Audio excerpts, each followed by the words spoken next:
Good morning, everyone. Welcome to American Scousers Morning Coffee or Tea with American Scouser. Let me fix the collar over here all over the place. Little late this morning, kind of running around. I apologize for the delay, but it's Wednesday morning. Welcome to the show. I am back to being the greatest at it, which is totally gone now, by the way. When we first started the show, you kind of barely make out what it said, but now even that is unfortunately gone. But how are we doing? Not much happening in terms of news, so I'm gonna cover why. And we're kind of like digging out different stuff to talk about over here. It just feels like when there isn't a lot of bad happening, media struggles even more than usual over here. But especially like when it comes to Liverpool, obviously there was a lot going on yesterday, so I do want to touch on that yesterday in terms of like everything that happened in the Champions League and all that kind of stuff. It is, yes, and it's Timucin the late as well today, by the way, but that's a different story. But yes, back in action. No Audrey this morning because she's in the process of moving and stuff, so she had like an appointment that she couldn't like swap around. So hopefully next week she'll be back in action over here next Wednesday. But going back to that, like I say, we'll talk about some of the results and stuff yesterday. Freaking Galatasaray pummeled Juventus, so we might be able to get our revenge back over there. Is looking like, because I think we either get that or we get the winner of Club Brugge and Atletico Madrid. I don't know which one is better, to be honest with you. I don't know which one you guys would prefer. I don't even know if I would prefer the Galatasaray one. It does sound good to be able to get that revenge and all the smack that they were talking from that like lame ass win early in the season when we were kind of in shambles, to be honest with you. Yeah, like I'm torn because I just hate playing them. I just hate them, but at the same time, it would be glorious to kind of get our revenge back and like smack him around a little bit, get him over here to Anfield and stuff. And I'll tell you what, watching him yesterday, I know Juventus is out of form and everything like that, but they looked pretty darn good yesterday. It was a little worrying, but they have like zero injuries right now. It's like kind of like a pretty ridiculous lucky streak they're running with all these games coming thick and fast. Hopefully it will kind of like not go. Yes, and then we are definitely a different team. It would be a tough away game to go to in the first game, but I do hope that we know now better almost, and I think we would approach this game totally differently than the group stages. I almost felt like this year the group stage games is that even called is that what they're still called, the group stage games or the league stage, whatever it is. I feel like based off of what happened last year, there was almost like a different approach to it by slot for one, and I think like in the mindset of players probably as well. After like, hey, does it even matter if when we win all these kind of a deal? So, and I think yes, we are better. We're a much better team right now. We're in better form right now.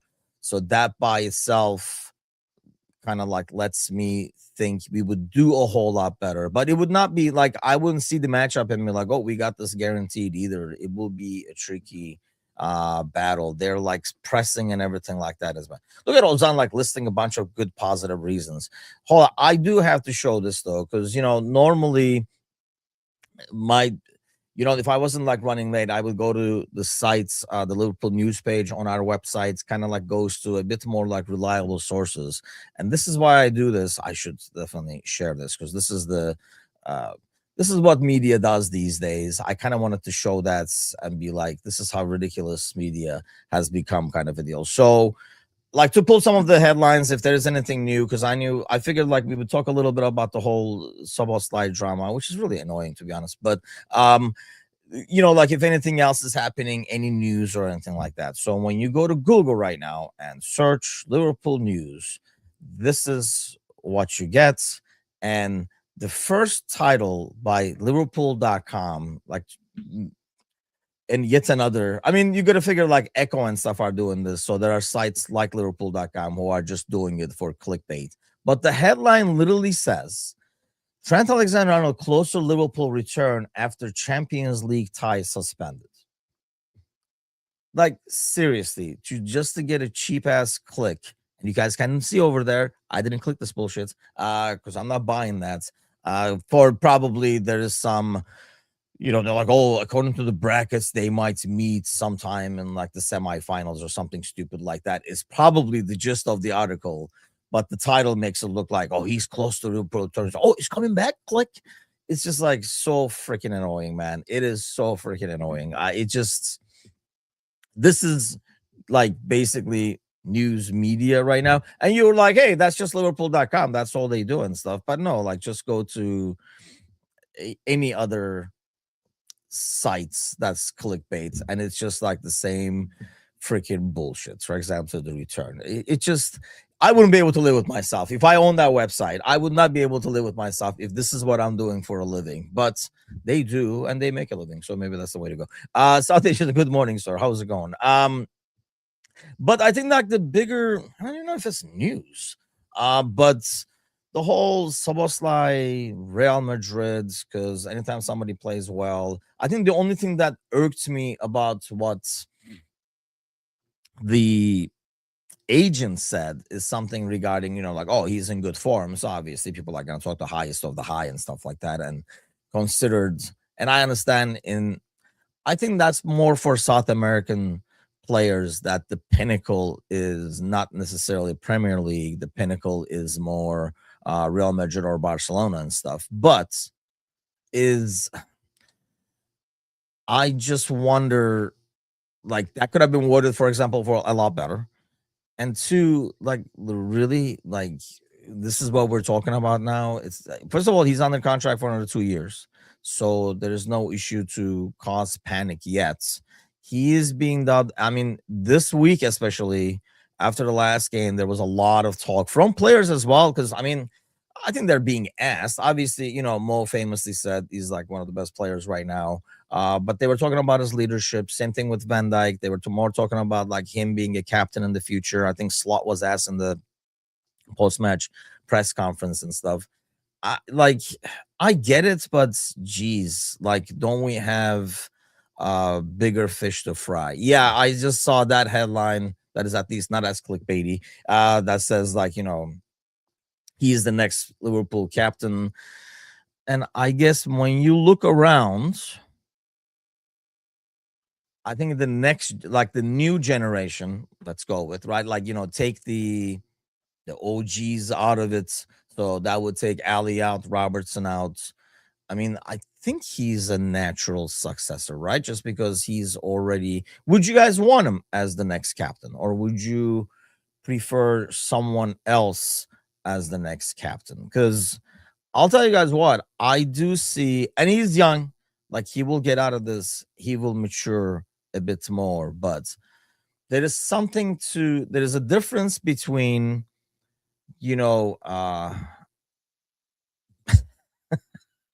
that might happen. That might happen. That will never happen. But there's a difference between, I think, getting on your players, like when things are, chewing out players, like Hando did and Milner did and stuff, and doing it in a way where it looks a bit more like petulance, like I know better than you, let's go kind of a thing.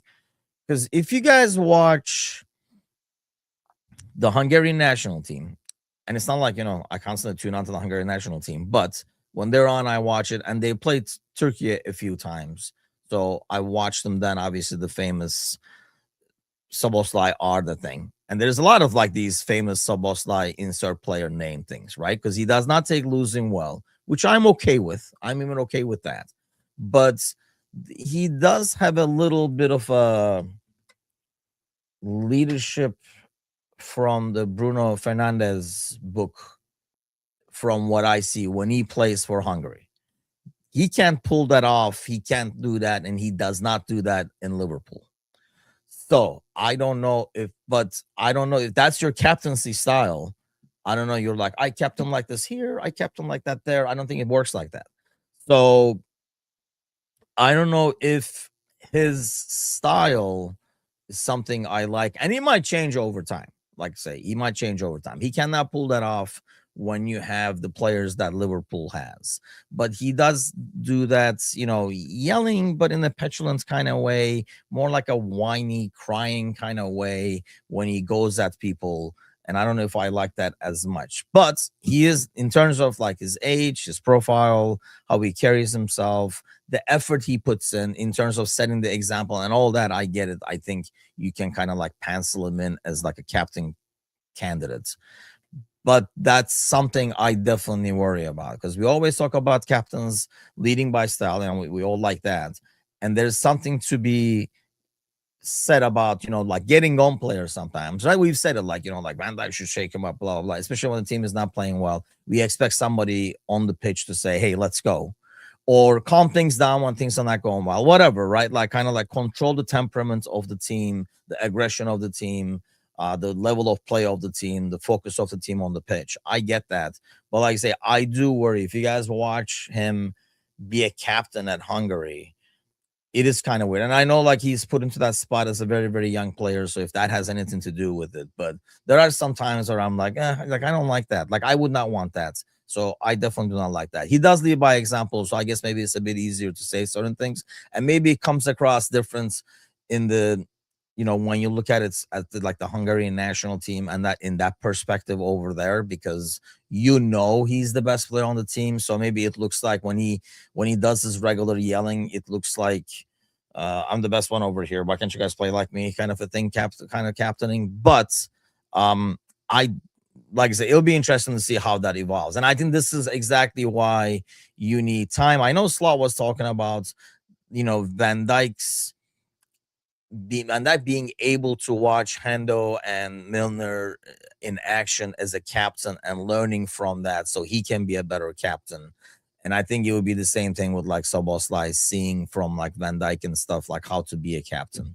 The captain also needs to command respect off the pitch. Yeah, and we don't know that. Like, we don't know, obviously, behind the scenes what happens. It seems like a natural pick. If Van Dijk is saying that, I mean, you would think he does have those characteristics off the pitch. Otherwise, like obviously when Slot is asked, he's gonna say that. Mo in the very, very early season, there was like an interview, and this is when we were doing good and winning every game. I want to say actually this was right before the Arsenal game, maybe, or right after the Arsenal game. I can't remember, but talking about him. Mo was talking about how he was talking to Szoboszlai, like one of the players that he talks to the most in terms of like teaching him things and kind of like passing on the wisdom, if you will. And Szoboszlai is a specific name he named in terms of not getting too high, not getting too low, maybe being able to kind of shut off what the social media says and all that kind of stuff, which you need, the more veteran players to be able to kind of like keep the young ones more focused and ignore that stuff and understand how that stuff works. And it'll always be there, but you can't let it like affect how you play. And you have to be able to ignore the social media part of it and not get, not get done by all these comments and stuff like that. Because some people just bitch to bitch. You don't even know if they're Liverpool fans or what kind of Liverpool fans, or they just made mad because they placed a bet or whatever it is, or you screwed over their fantasy team, whatever it is. You got to learn that veterans have to teach players to kind of like ignore everything like that. But South Asian says, "Oh, imagine the meltdown of Slot makes Gakpo captain." Yeah, that would be. I can.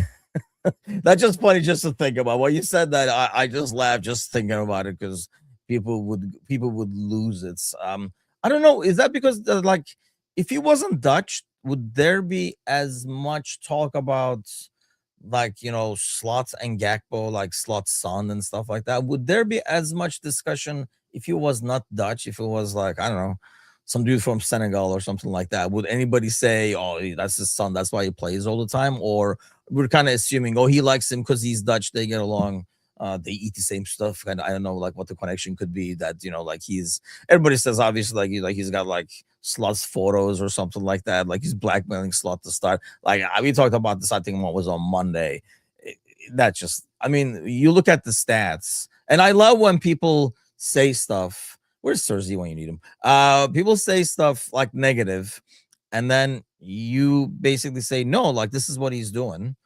And then people say, "Well, that's your opinion," but it's not an opinion; it's a fact. Like I can give you stats telling you his passing, how many air duels he wins, and like all that kind of stuff. Like it's factual. It's not like my opinion This is not alternative facts worlds. Sadly, we live in media right now.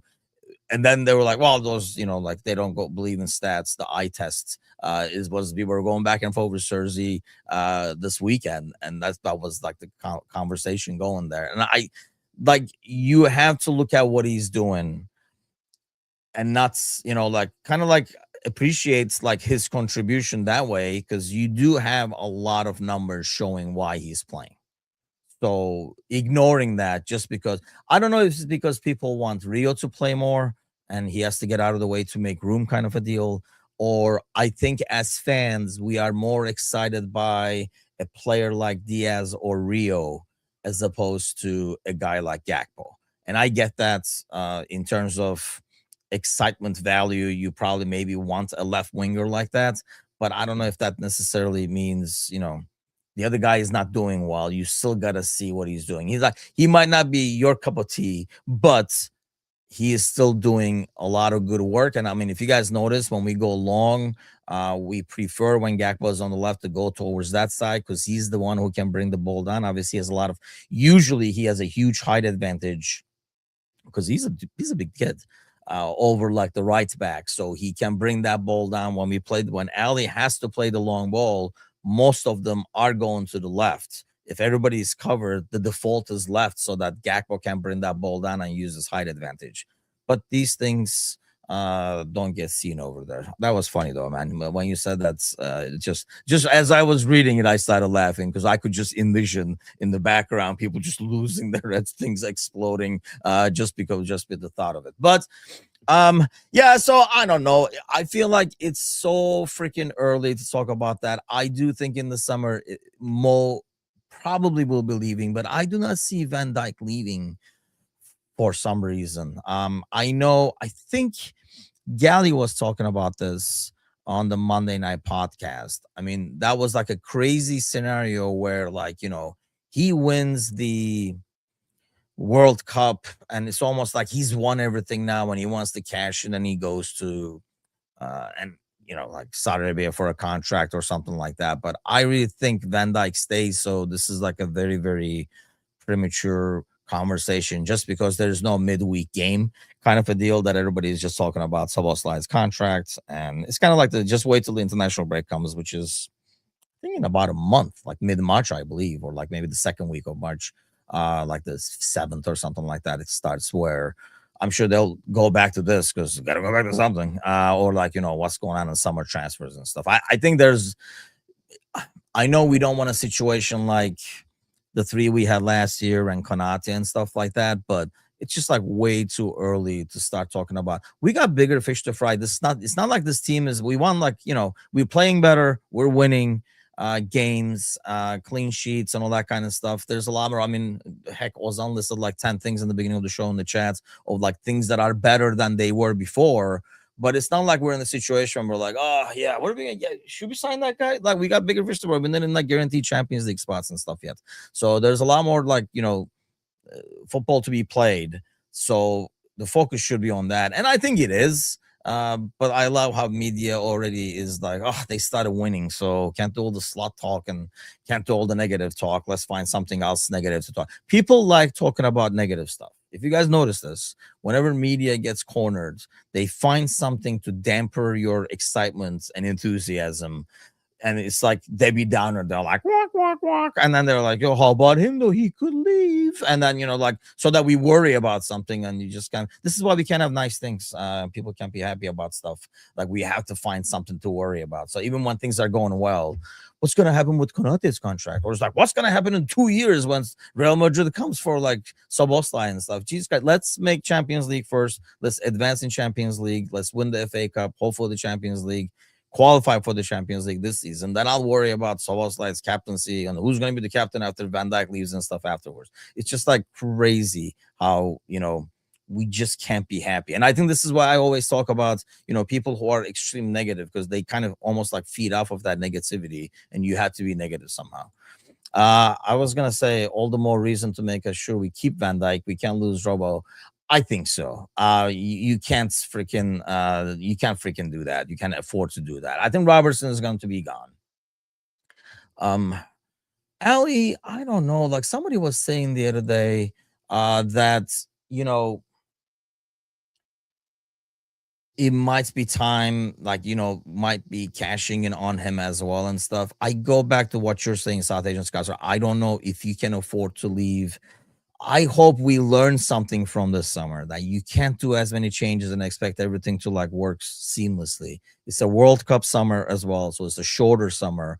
I don't know if it's that smart to do to say, like, oh, let's do another like five guys and finish this complete change over here. I would hope that we learned a little bit, but Mo is definitely go. Robo is going to go.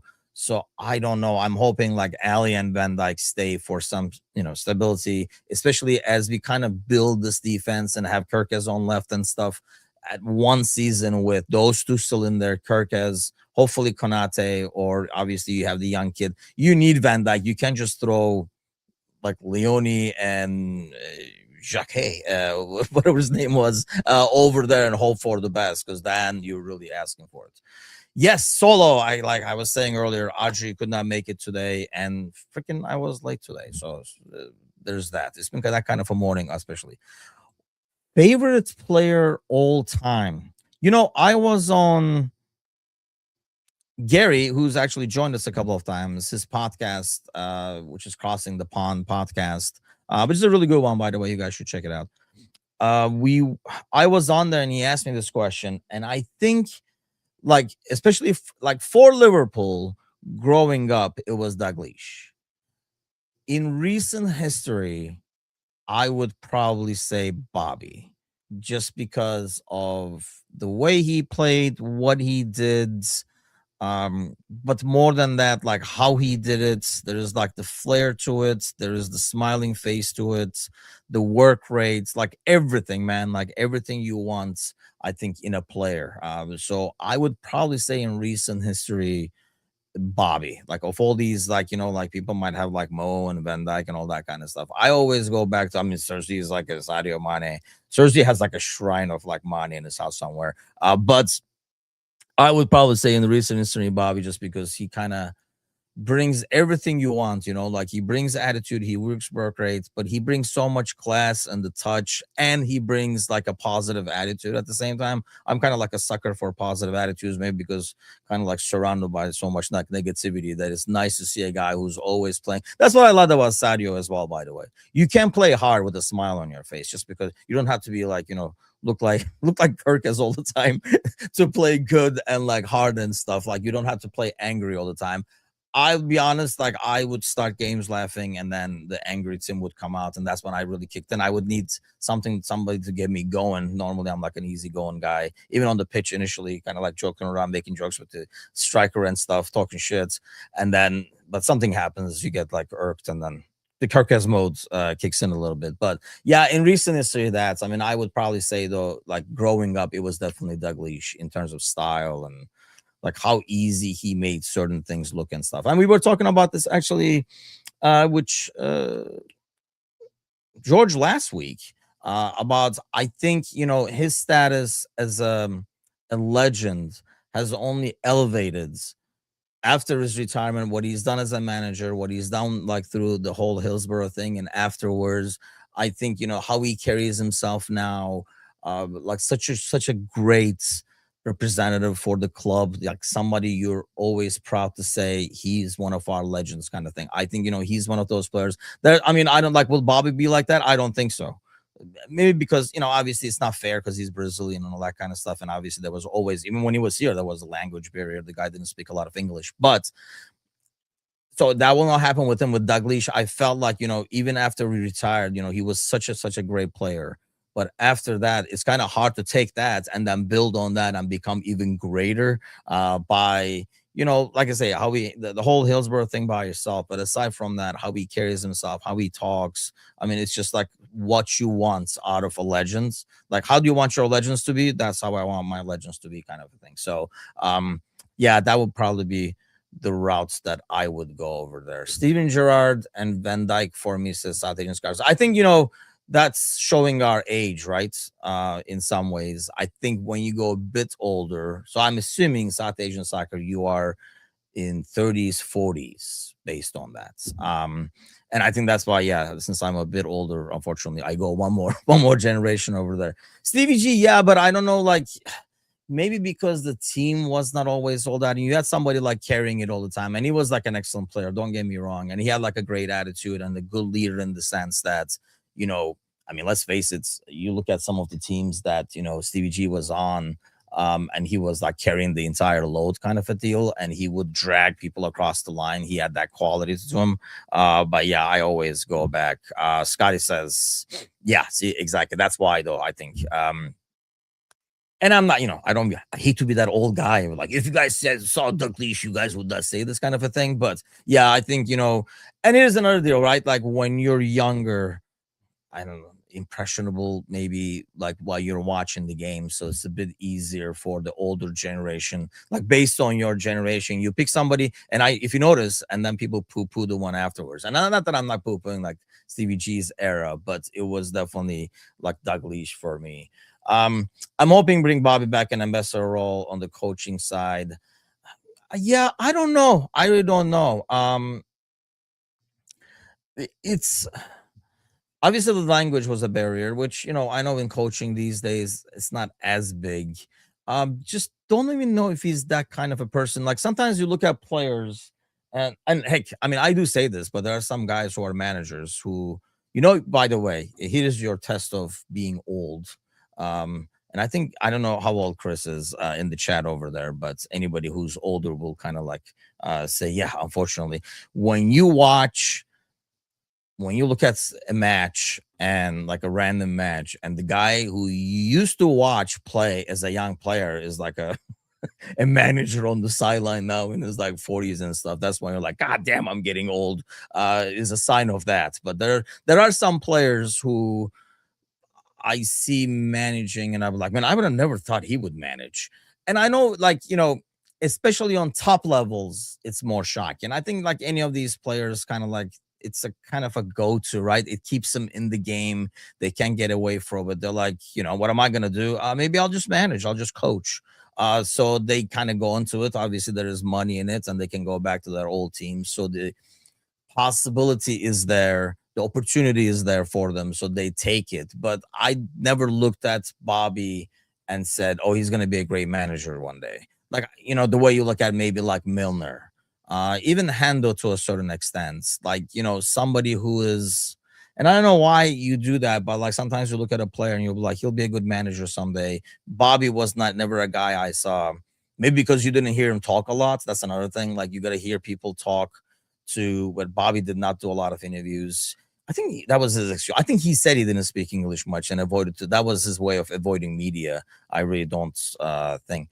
Wait, I hope to God that's not your best player of all time over there, but yeah, like you guys gotta throw in the chats your guys' favorite players. Like I know South Asian Skies have said Steven Gerrard's, Stevie G for Scotty as well. Yeah, I would like to know. I think it will be it like it just gives you a gauge of the ages of people in chats. Anybody who's not want to put somebody else's probably doesn't want to reveal their age and stuff. But yeah, the whole manager from player thing is kind of like an interesting how that pans out. And sometimes the guys you think would be good leaders and good managers turn out to be the complete opposite too. I've seen a lot of that. I think I see a lot more. And here's the thing, right? The situation you go into is kind of like dictates how it's going to go sometimes as well. So maybe when a player becomes a manager and doesn't do it, we may be labeled that as, oh, he's not management material. Whereas maybe you could have put the best manager in the world that you feel is a good manager, and they wouldn't be able to handle that specific situation either. So where they start, how they start, I think is important. And I think, you know, how much the player wants to be a top manager is important as well, because you have to be able to almost like put in your time, work with other managers, and which managers they work with as they played as well, kind of like builds that person as a manager. Because you see, and it's odd, I don't know about you guys, like in like work life and stuff. I mean, when I was going up the ranks in like management, I look back and I always feel like I learned more from the bad managers than I did from the good managers. because I saw more about not gonna do that, not gonna do that. That's not how I'm gonna handle that. That's not how I'm gonna handle that because I see how bad it looks, kind of a deal. I feel like those were a lot better learning experiences because the guy who is good, I used to always joke around with my assistants afterwards that, like, like I actually, like, I make this look easy. And I think a good manager can kind of do that. You're like, I mean, yeah, you just go out there and do this, but keeping the things behind the scenes clean and organized and running smooth and working out the dynamics and stuff like that, you do that. And sometimes when it works well, it looks almost like too easy, like you're not doing it. I don't even know if this is here, but one of my, oh man, I wish I can. This is gonna be another thing that I gotta bring and show. We'll do like a little like show and tell one of these episodes. Oh, there it is. There it is. One of I still keep this. One of my one of my like managers who worked under me at the time made this because I would always joke around. I still have this. See, it says, I don't know if you guys can see that over there, but it says like autopilot. Because I would always joke around that, like, I set it up so well that it's on autopilot. It runs itself now because I made it like that. This like, and then he was like, "You should put your at this." It's just a freaking doorbell thing, but so I could press it and put it on autopilot when I want the entire operation, kind of a deal. But I do get that, like some managers, it feels like you learn more from poor managers than you do from good managers. But I think in football, it's a little bit different where you want to see good leadership and learn from that, how that carries on, how problems are addressed and addressed well, and not learn only from like the negatives. But working under a lot of managers is probably the best learning experience. So if you didn't do it as a player, you almost have to do it in management to get exposed to that. Otherwise, you need a lot of different samples to take the good ones and eliminate the bad ones. But I can't recall, pal. Like I said, I don't recall him from school. I found that he was big at Liverpool much later. I know he had growing pains when he burst broke. Who I dude, it's up there. I got to move this machine. I'm gonna bring it to one of these shows. Next Wednesday, we should do a show and tell. But you guys were talking about Stevie. I was like, I thought, I totally confused with the chat over there when I was looking for the button, but I am not a Liverpool fan, but Fernando Torres, yes, I think so. Josh, you were Arsenal or United? Nobody good. I don't know. Nobody you should be rooting for. I forgot though. Fernando Torres, yes. I think, I don't know, like Liverpool fans must be. It's harder to find a guy that you name as your favorite guy if they left your team. I mean, I think like Layla, for example, would say probably like Coutinho, who I loved playing and I watching, and I was at the time was like watch this dude, watch this dude, watch this dude. But I think it does make a difference in terms of what a player does long term. For you to remember him, like 10 years, 20 years later in a good light. Maybe I'm just a hater and I hold grudges, but like it's hard, as good of a player as he was, it's hard for me to keep him there. Oh, does he see? I don't see it on my end. Well, I guess no. See, I don't see it on my end. Oh yeah, the picture is too small, bro. I mean, I barely see the Ozan Kabak in winter with yours. But no, I thought, okay, is it just AC Milan? Am I just remembering this, Josh? I could have sworn there was a team in the Premier League as well. See, don't be throwing me under the bus like that, guys. That's just wrong. That's just too early in the goddamn morning for this. His name does. Yes, now that I see that, I can't see the jersey. Who's the name on the jersey? Why did they make this so small on StreamYard over here, by the way? Oh, it is Shishpanko. Oh, sorry. He was, well, I guess, I have good memories of him missing the penalty and stuff, right? As Liverpool fans, we have. But I mean, you look at that, don't even get me started. Somebody was talking about, we were talking about, I think, with my brother the other day. Which, by the way, if you guys did miss it yesterday, and if you were like regularly watching it, I'll shoot the link again over here. We did move the show we do with my brother, the Rival Bro show. We have moved it over to the EPL Across the Pond channel. It's a new channel that kind of like adminning and like kind of starting up with a couple of other guys. So if you do head over there and subscribe, especially if you were watching the the Rival Bros show. But aside from that, tonight, for example, there will be a show on the World Cup. We're gonna do a different World Cup every Wednesday leading up to the World Cup, and we're thinking of like doing like several other shows too. It's gonna be EPL across the pond, so it's gonna be a lot more general than just like Liverpool, and that's why we kind of moved the Rival Bros there. Nobody really wants to turn on American Scouts and edit gloat about United. It was a lot more fun initially, I think, when we could bring them over here and slap them around. But then they started winning and stuff, so it was like, okay, yeah, we don't want to listen to them now. So moving it over there so people get exposed to this less. The panel show will still be here, obviously, because I do like that where we get a bunch of teams at the same time and give their perspectives. It's always very interesting to hear others' perspectives on something that's maybe pertains to Liverpool or even not. Like we have a different angle at it. I don't know, like let's say something that happens to Arsenal or City. As Liverpool, we have a different angle at it as a competitor or as their rival or something, as opposed to maybe, like Alex from Fulham or, Glenn from Brentford has as a perspective. So I do enjoy, that's the aspect I enjoy from the panel show. So that will be here. We did not have an episode yesterday, but the show will be back next Tuesday night still on this channel. Let's talk about this a little bit because obviously it was the biggest story yesterday. Was the whole Real Madrid Benfica game, or I guess Benfica Real Madrid since it was in Portugal. But more importantly, like the whole Vinicius thing, the whole racism allegation, I guess we'll say. Can I also say this has been one of my biggest pet peeves for one of my many pet peeves, but this is probably one of the bigger ones as I watch games. Is why do players constantly have to cover their mouths? Like, are there like government secrets being passed around that we're not talking about? Dude, if you don't want anybody to hear, like, see what you're saying, maybe you should not say that shit in the first place. Like, what are you saying that you're so worried that some lip reader is going to be like, oh, I can't believe he said that on the pitch to the other guy? Like, are you saying something you shouldn't, that it's going to be taken in a different way or it's going to make you look bad? Don't freaking say it. Like, people constantly talking with their mouths closed just kills me because what are you guys saying that is this bad or this secret that you have to cover your mouth? So obviously this was bound to happen because if you were normally not doing this, I mean, I know is not a strong word. I'll ask you guys this. Do you guys think Prestiani, that's his name, right? Do you guys believe, Vinicius, that Prestiani said something racist to him? Looking at video, it's hard not to believe.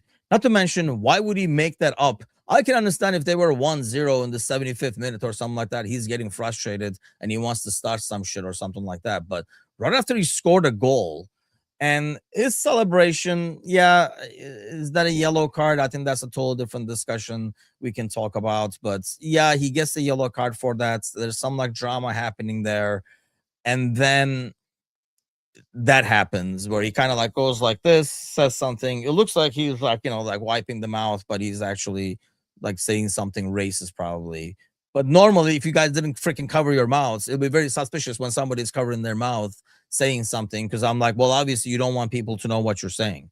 But since they cover their goddamn mouth all the time, we can't like make out when it's secrets, when it's appropriate, when it's not appropriate. But I do believe, I know like people have their opinions about Vinicius. And he is kind of like he's a hard guy to root for, but when it's something like this, he becomes very easy to root for.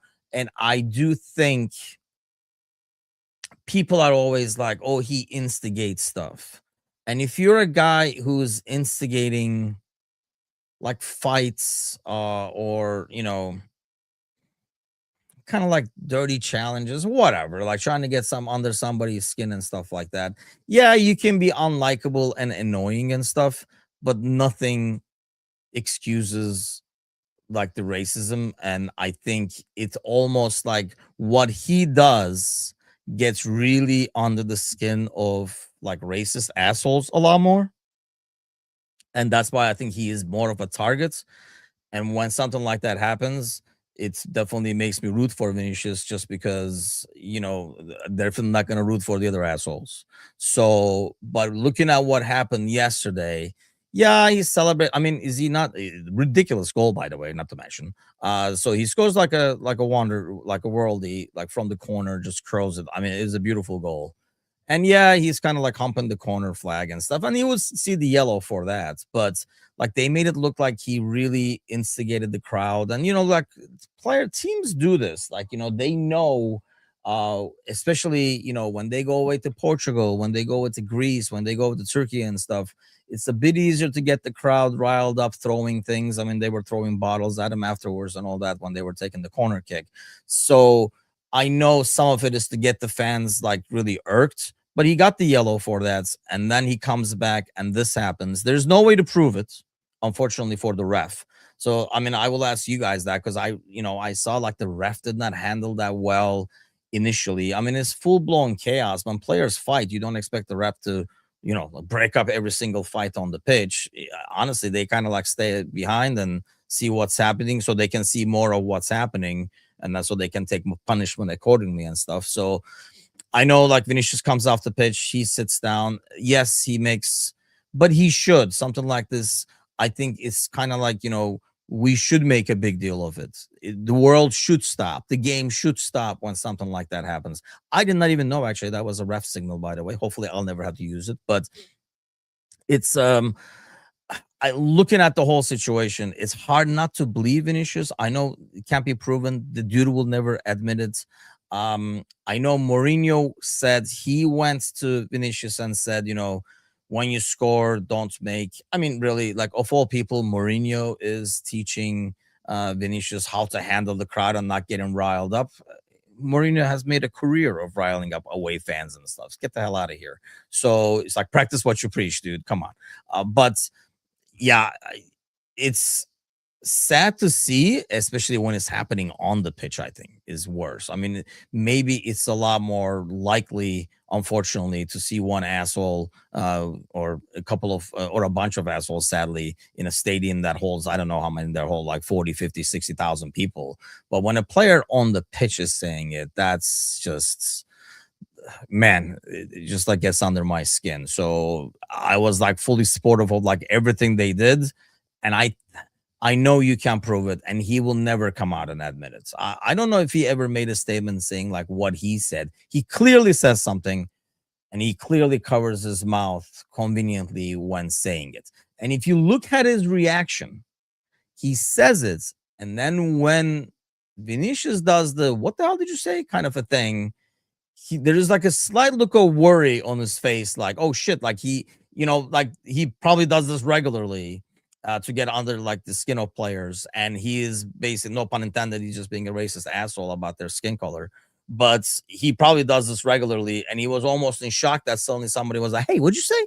And you can see that in his face. That's why, like, you looking at video, fair or not, and I would love to see your guys. There's like what 10 people live watching right now, which they should be. I'm hoping 10 thumbs up, by the way, that means. But what did you guys think? Like, do you guys believe the Vinicius story, or the guy is totally innocent, he misheard or something like that? Because I think looking at the video, I watched this afterwards because I watched the first half of that game. I did not watch the second half, but when this happened afterwards, I kind of went, and last night I saw like a lot of the footage, and it's, yeah, it's hard not to believe the Vinicius side of things. Why would he make this up? Why would the guy cover his mouth? And you look at the body language. The body language says to me, he said it. Can't be proven, and I don't know when the hell we're going to get rid of people like this. But and people like, I understand your, like, where you grew up, blah blah blah, and your environments and all that. But I mean, come on, grow the fuck out of your environments after a while, and learn it. Um, I don't give a fuck why he was doing it. Honestly, like look, I got under skin of a lot of people by saying shit, and I did not have to be a racist asshole to do it.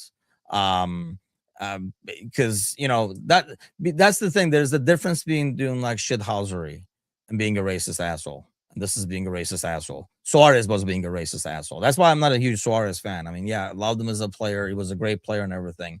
But that has nothing to do with it.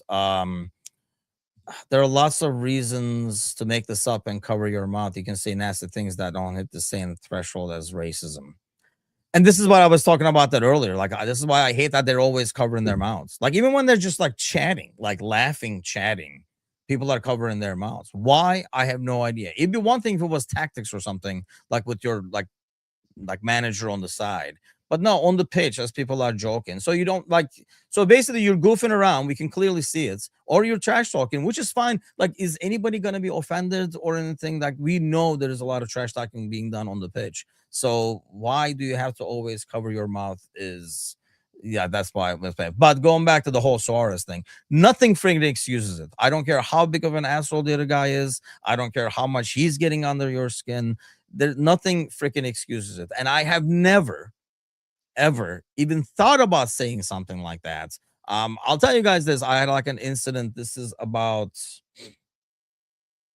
maybe like a year or so ago. I mean, we talk about gaming here all the time, and I was like playing online. We were playing like Call of Duty, and like, so like we're playing, it's like regular, like people that I regularly play with, like we play DMZ, and it's like always, like your groups of 3 and stuff, if you're familiar with DMZ.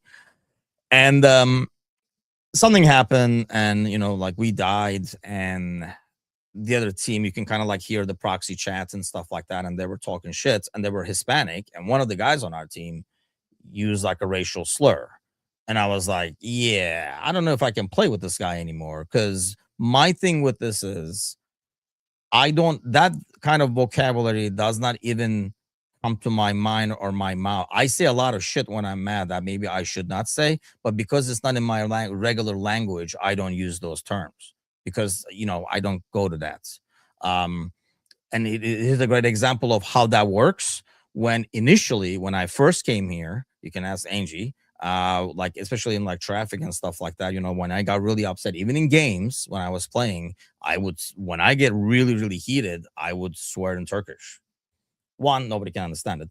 Two, that's what you like, that's your thing, right? You go back in to your dark side, and it just like comes out. So if your dark side is fucking racist like this asshole, that's why that comes out. If that's not in your vocabulary, you do not even in that sense to say, oh, you know what? I'll say this so it can really get under the skin. I'm not buying that bullshit. If you say stuff like that, that's because you normally use that language. You have used that language. It's in your vocabulary. You do not invent vocabulary in the middle of a heated fight or trash talking and stuff like that. You go back into your like sack of the good shits and you pull something out. So if that's in there, it's because you said it before, and nobody can convince me otherwise. And that's why when somebody says something like that, and I'm like, I already know, and that's why I'm not a Suarez fan. It does not work like that. It just does not work like that. I'm not buying it, because yeah, you said it before, and if you said it before, you're just a racist asshole. That's the way I look at it. I mean, I know everybody's gonna have a different view on it, and it's like, oh, heat of the moment and stuff. I don't buy the heat of the moment thing. If it's not in your vocabulary regularly, you do not use those words. I mean, there's a lot of like quality shit that is in my vocabulary thing that I will pull out if somebody gets on my nerves and if I want to really go at somebody, but it will never be a racial slur because I don't use it regularly. So it's not sitting there for me to grab and like throw at you. It's just not in there. So Mourinho's a moron. I will always say to him, hypocrites. He said that this is Benfica, our biggest club figure ever is black. Yeah, exactly. That doesn't mean that we're not saying the club is racist. We're saying that dude, but what's his name?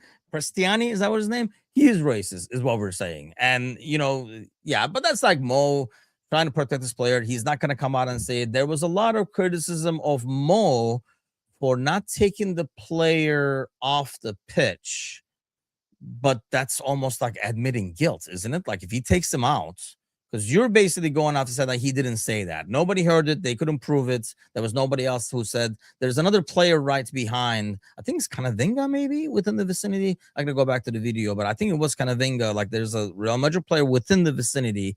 He doesn't hear it, obviously. And you got to figure this is like a loud ass environment. But so like doesn't mean it wasn't said that he didn't hear it or nobody else heard it. Doesn't mean it wasn't said. But if he takes him out, he's basically saying, yeah, I know him. He is a freaking racist kind of thing. Do I wear a mask while I'm driving? What?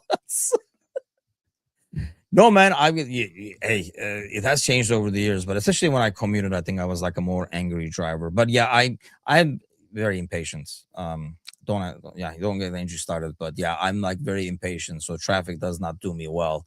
Road rage builds up real fast. But honestly, like now, I just avoid traffic when I can. Like when we go to like Chicago and stuff, it's just like off times. There are certain times I'm like, you could not pay me to drive to Chicago right now, kind of a thing, because we're out in the suburbs over here. But yeah, when I was like commuting and it was like an hour each way, yeah, that can get to a guy. Anybody who commutes knows that can really get to you over time. Especially, I would work, because it was retail, it was like some weird hours. And you work a long day, you leave work like literally like around midnight or something. And of course, the highway thinks, hey, when we'll do construction? 1 a.m, because there won't be anybody out there. So they'll like close like all the goddamn lanes and you're sitting in traffic at like 1 a.m. Yeah, that's a good recipe for road rage. But I used a lot of words, but I never used any word like that because, like I say, it was not in the vocabulary over there. But yeah, it's kind of like ugly to see. And I think a lot of people who are kind of, I don't want to say making light of it, but not making as big of a deal as I think people should be making of it is because it is Vinicius, and that's unfair. I think if this happened in our game, and I think if it happened to actually, you know what, scratch that because that totally like makes it more biased, right? Because now we're saying it's a Liverpool player, but you're watching another game. I don't know. Let's say it happens on like tomorrow when Conte. Let's say it happens to Conte on the pitch. I think everybody would be a lot more up in arms and more irate over it. And the only logic behind that I can find is, you might say Vinicius himself does shithousery, so he's like asking for it, but no shithousery asks for that or deserves that kind of response back. But I think the reason why it's not being, I mean, it is a big deal. Everybody's talking about it because shit, everybody's talking about Soboslai's contract. So it's a lack of topics than anything else. But I think it's more about the fact that, like how Vinicius normally finds himself getting into trouble. We've seen what he did after the Barcelona game and all that kind of stuff recently. And overall, but I think, when something like this happens, regardless of who it is, you got to kind of get behind them.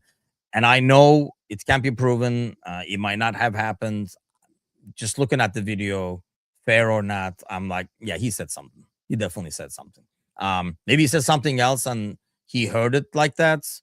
That's giving the Prestiani kid a lot of credit over there. But yeah, it's kind of like annoying to see. It's like seriously, but you know what? I mean, unfortunately, you see it's all over the place. I don't understand how these people are still going around in 2026 with this mindset, but sadly, there is. I got so many nasty things on my vocabulary. I don't need racism. Well, that's not. I'd be afraid, Chris. Do I think it's internally? Do I think what internally? Maybe I don't want to lose another chat about like Stevie G or some shit. Jumping into the topic over here. Zidane was offended by. See, that's trash talk though. And honestly, I'm even okay with that.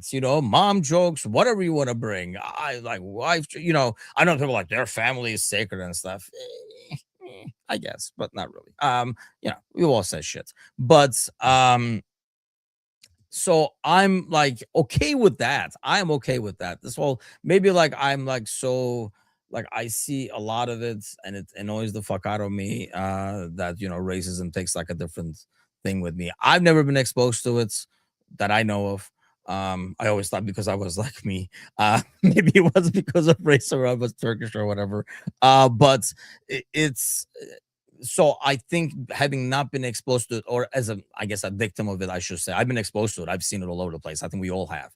But I think being a victim of it is totally different, and to be able to understand that is a lot more difficult when you have not been a victim of it. But yeah, I mean, like Chris, I do have a lot of stuff that I can say to somebody, and I would never even think to pull that out because it's like it is not in my vocabulary. I've never I mean, I've said it because of like talking about like who said what, or I know the words. I don't even probably know all the words. I know the the big ones that I'm like, yeah, that's definitely. I've heard something the other day, then I was like, I did not even know that was like a racial slur kind of a thing. But I think we all know the big ones, so we know the words, but we don't throw them around because we don't normally use them. So even when you're ridiculously angry, like I said, when we were playing that game and somebody uses that to get under the skin of somebody, to me, it says you use that on a regular basis to even know to pull that card out. So why is that card even in your pocket? I guess is my thing, to pull it out and say, aha, here we go, kind of a deal. So little off topic. Don't you think Mourinho's rep has taken a hit due to his lack of success?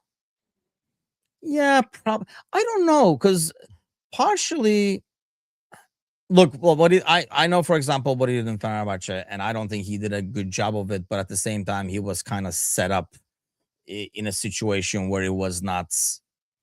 I mean, the whole Turkish league thing with Galatasaray and all this shit happening behind the scenes in politics and stuff like that. But I think when you look back and you say he hasn't been successful, yes, he hasn't won big trophies and stuff, but look at the places he's worked at. And you can argue that for someone who was at United and who was at Spurs, having seen the turnover there, if he left, somebody came in and had a lot of success, maybe it will make him look bad. But I think the fact that he's hoarding himself out to any big club, hoping he has like such an ego that he feels like he will be the one turning it around. I think it's I get the feeling that like if he left and somebody did really well, that would be on Mo. But he went to these places where almost like nobody can do well. And he has done relatively well in those places. I mean, the dude took him to a final and freaking like got canned, for example. And stuff. So like a lot of things, right? I feel like it doesn't tarnish. 10, 15 years down the road, or whenever he freaking stops, he's going to run out of big clubs to go pretty soon. But 10, 15, 20 years down the road, I think he'll still be regarded as one of like the best managers, and nobody will be like, remember what he did at Spurs though? I don't think so. I don't think we will ever talk about that. Racism carries different way because of the history of slavery, murder. Trash talk about somebody is also immature, but it doesn't have the same history. Yeah, exactly. I mean, it's you got to come up with better stuff. But I think we've all said that. I mean, well, first of all, when I said that when I was playing, it was like high school, college, and stuff like that, and that wasn't like my go-to. But if somebody said something to you, to your family, or like family related, your girlfriend, blah blah blah, like whatever they said on the pitch, you weren't like, whoa, stop everything. You said something back in with the same gist of things and stuff. Like I say, I've never gotten any slur or anything like that at me because nobody knows where the hell I'm from. So, I mean, I was in Chicago. People thought either he was Hispanic, I could have been Polish, I could have been Romanian. So when I worked in the city, everybody came to me and started talking to me in different languages. I was like, yeah, I'm not getting any of this, dude, unless you guys are Turkish kind of thing. So I have that multinational look thing going. But as adults, we really should do better, says Chris. Yes, I agree. It's learned. It's all about hurting someone's feelings as deeply as possible. And I get that. And I understand some of the stuff is learned. But I mean, there's a lot of shit that we outgrow, right? So you got to be able to outgrow. We're talking about a player on the pitch who's been probably all around. Where's this dude from? Argentinian, right? Yes, he's from Argentina. So, like, Argentinian player, like, probably traveled all over the place. Let's pull up his history over here for shits and giggles. But like, has seen the world. So you would think has played with a bunch of players. I guess yeah, he went over to Portugal in 2024. You gotta outgrow that shit. I buy that excuse when you are your teens. Once you know, once you see more of the world and you can think for yourself, there are some shit you gotta outgrow. I get that, you're kind of sometimes you're born into the environment and stuff, but you got to be able to outgrow that. I don't buy that as an excuse. I know so many people who have outgrown it, so I know it's possible. So I'm not buying anybody who says, "Oh, it's grown." We got moved from this to nope. Unfortunately, not. I almost feel like, I mean, especially for those of you in the US, it's kind of brought people. In some ways, it's good because it's brought people out. And if you thought somebody like me, who doesn't get exposed to it as a victim, right? if I thought it's a lot less now, um, the recent, and I don't want to get into too much politics and stuff over here right now, especially this early and this late in the show and this early in the morning. But it has shown, especially in this country over here, that we're far from having it like really low, because it's kind of like there was people who had to stay quiet because they realized it was freaking wrong. And now, unfortunately, I mean, like I say, I don't know how many of the chat is in the US. I know, Chris, you're in Liverpool, for example. I don't know if you are in South Asia, South Asian Scouser, but yeah, I mean, I think we're exposed to the fact that it's a lot more than I thought. I don't know about you guys. Maybe everybody said, hey, you know, I always knew it was this bad kind of a thing. I did not. So I'm kind of astonished by how bad it is, to be honest. But uh yeah, that's fair. That's fair. But I don't, it should be a part of maturing, getting older to get out of certain things. I mean, like I didn't like maybe I'm like it's easy for me to say because I didn't grow up in a household like that, like we're a very modern thinking like family and stuff, so there's nothing not very religious either, so I didn't really grow with that like pounded in there as well. But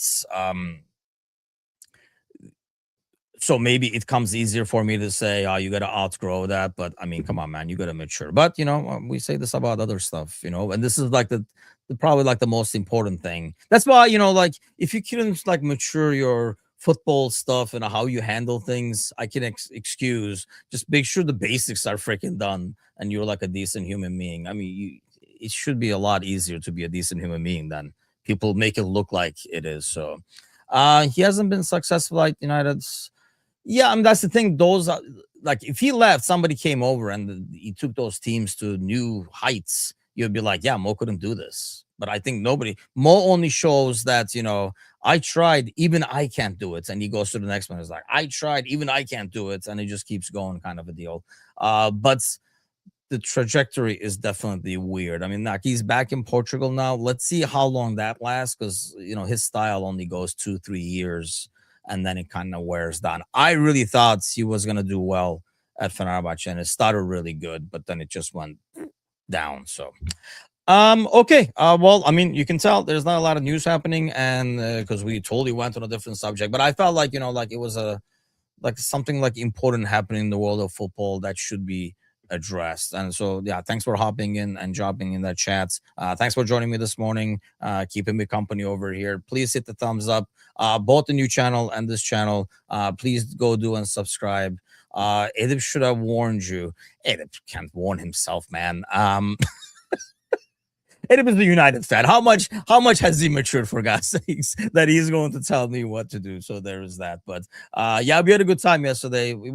What was the main topic we were talking about? It was a lot of we were talking about last night's. If you watched, go to APL Across the Pond and watch the channel. Last night's episode, we talked a lot about management firings, because we're talking about like the changes in Forest and Spurs, mainly Spurs, in terms of like what's changing and all that kind of stuff. But yes, this just in. I gotta go follow up on what happened with this kidnapping and stuff. Which don't get me started on that, because I can go another hour talking about what I think of that whole scenario as well. But have an awesome day, everybody.